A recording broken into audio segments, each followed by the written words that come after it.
with a group of people, regardless of who the group was, are the things that most people have in common.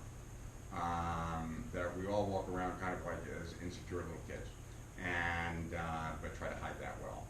And so when I used to write my reports, for example, I used to write them in the third person about someone else, but really I was writing about my own experiences from the past, right? Channeling like kind of the old me I was putting on the page while the new me was giving that person advice. One thing that's always helped me with that is keeping a journal. I've kept a journal for like the last 20 some odd years. So I'm pretty good at like knowing what I'm feeling, right? And if I'm good at knowing what I'm feeling, I'm also good at knowing what others feel on the page, right? It really is very much like if you can kind of get it in your head, if you're gonna have a big enough ego to believe that if you're struggling with something mentally, other people are struggling with it too, you're in a good place. It's a good direction to kind of head down, right? Same with anything that gets your attention, anything that gets you to stop, right? Like that's an idea that is interesting, right? So I was watching this futurist the other day, and he was like, you know, these more curves that you see sometimes with technology, and he was saying that we're at the beginning of the actual curve part now. We've been on this like low-grade slope, and we're now at the beginning of this curve. And because we're at the beginning of this curve, technology will be 30 times further along in the next 7 years. We're now in the exponential part. And then that means that like your kids' kids will never learn how to drive a car. That will be like a futile thing. So people won't need to learn. We were watching the next day the chief futurist for Intel, and they were talking about that in 2020, just 2 years from now, computing technology will be the size of 12 atoms. You can have like the equivalent of what a transistor would be, but better than a transistor, I guess, because it's quantum. So it has more than just binary yes and no's. 12 atoms, which means that everything will be a computer. That table will be a computer, our clothing will be a computer, like everything will be a computer at that point. That will be the technology. And so this chief futurist from Intel was saying that, okay, well, in 2020, that's the technology we'll have. It will be the computing of everything. And we're very quickly getting to a place where the only thing limiting us is not our technology, not our science, not our math, not what we can create, but just what we can imagine. That is the biggest limiter of where we're going to go, is how far can we imagine. Now, like when I'm watching these kinds of presentations, I find these fascinating, and I think a lot of people do, right? So as I'm watching them, I'm trying to think, like, because I come from an entrepreneurial franchise, like how can I now leverage what the interesting things that these people are saying that's getting me interested to want to watch this video, what can I leverage here to share with others to make them interested as well, and kind of start the sales conversation, right? So I'm looking for these ideas that arrest me, because if they arrest me, I think they'll arrest others, and lead me to some black and white, like, strong opinion, one way or the other, about the way things should be and the way they should be leveraged, right? So some just quick things that really made a difference for me. So, you know, I got the advice when I first started learning copy that I should write them all out by hand. And I'm kind of lazy, and I didn't do that. I don't know if it would have helped me, probably would have. I tried. I mean, I wrote like one sales letter out by hand, but that took like forever, and I didn't see the use in that. So, but what I did do is that I would read them aloud, and I would tape them, like on my iPhone, and then I would speed them up. And just like I can hear a song, if I hear a song often enough, I'll learn the words. If I hear copy often enough, I will learn the rhythm of it, because good copy has a rhythm, and the words. So, you know, one copywriter who I just like his tone. I like John Carlton's rhythm, like, you know, just he's got a beat to his sales letters. Like if you ever read them out loud, there's a beat. I like Dan Kennedy's tone, not his beat per se. He doesn't have it. But like if I listen to a bunch of Dan Kennedy sales letters over and over again, which I can, like they're on my iPhone, right? Like I can, ones I've read aloud. If I listen to them for a few days, like I'll be able to start writing in the way that writer writes, right? So wouldn't be a bad idea to, you know, take some of Ryan's sales letters, take some of Mike Palmer's sales letter, and speak them out loud, which will be a learning experience in and of itself, but recording it and then listening to it over and over again is just, in my experience, a better way of being able to match voice, which is sometimes very useful to do. Another thing that I've done, so I had this experience, I read a lot, and I had this experience where I walked into my library one day. I'm sorry, I'll try and be slower. I walked into my library and pulled out a book that I highlighted because there was something interesting in it that I wanted to grab. And when I looked at the book, all the highlights had faded.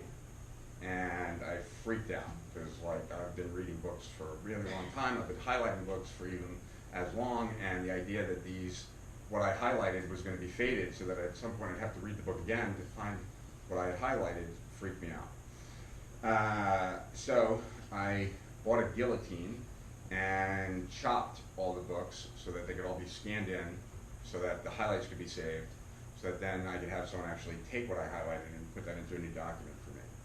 And that's what I've done, that's what I've continued to do, which for me, as someone who teaches a lot about different topics, like makes it, well, my life somewhat easier, because I have folders with every book, with everything I've ever highlighted of every book, right? So if I want to do a search for, like, copywriting, for example, in that folder, every book that mentions copywriting will now come up, right? And I can quickly access all that stuff, right? I said I read a lot, and I do. I didn't used to read a lot. I always wanted to. I always wanted to learn how to speed read. And so I took 3 different speed reading classes. And none of them stuck, because you have to drill in order for them to stick. You have to be disciplined. There's a pattern here of my life, right?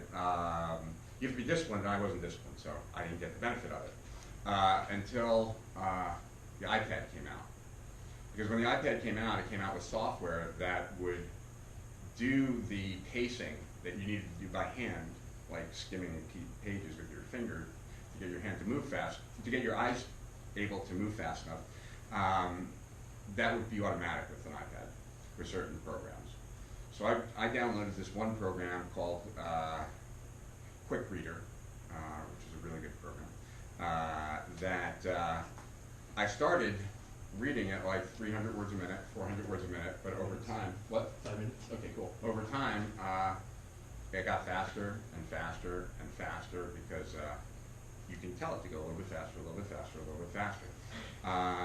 And so now, I probably read at about 2,000 to 2,500 words a minute, just from using Quick Reader to go faster than what I'm comfortable doing, then backing it down a little bit, and reading at that pace. And it's no different than, like, driving in a car. If you drive in a car and you go up to 80 and then you slow it down to 50, it seems like you're going really slow. It's the same with reading. You have to read faster than what you can understand in the beginning, so that you give your brain a chance to catch up. It's the same with audio too.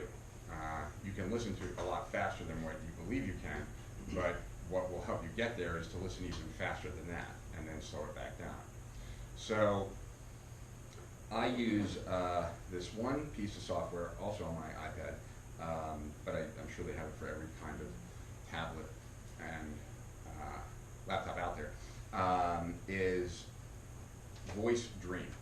So it's voice dream, like you're dreaming at night. What Voice Dream does, it will read to you and paste the cursor at the same time. So you load in a PDF, you load in an EPUB, an ebook, or anything like that, and it will read to you at a top speed of about 700 words a minute, but the thing will highlight what it's reading to you at the same time. So, like, when I'm working out, a lot of times that's what I'm going through books like that. And I share this with you because whether it's Voice Dream or Quick Reader for reading,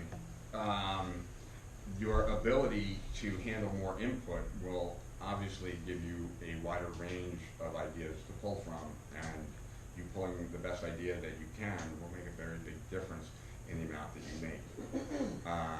So if you don't read fast right now, I strongly recommend that you get a program like Quick Reader or any other program out there, there's tons, that does pace it, that does force you. You tell it how fast you want to go. You tell it how many words in one clip you want to take in, and it will do that for you. And just that practice alone will get you faster.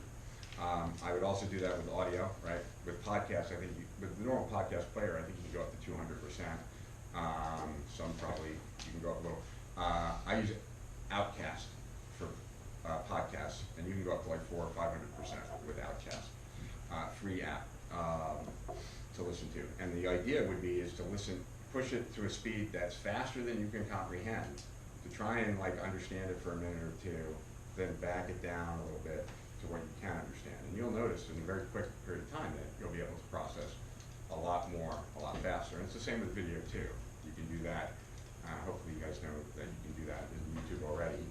And there's applications that will do that as well.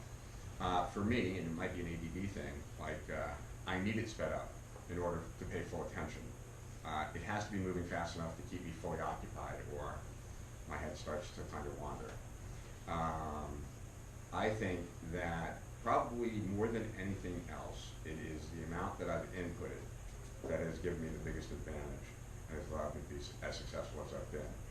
And so if you took anything away from anything I've said, it would be to, understand the place of big ideas, understand that like you get exposed to them all the time. Any idea that stops you is one of those big ideas. That you need to know what to be looking for, right? What are you looking for?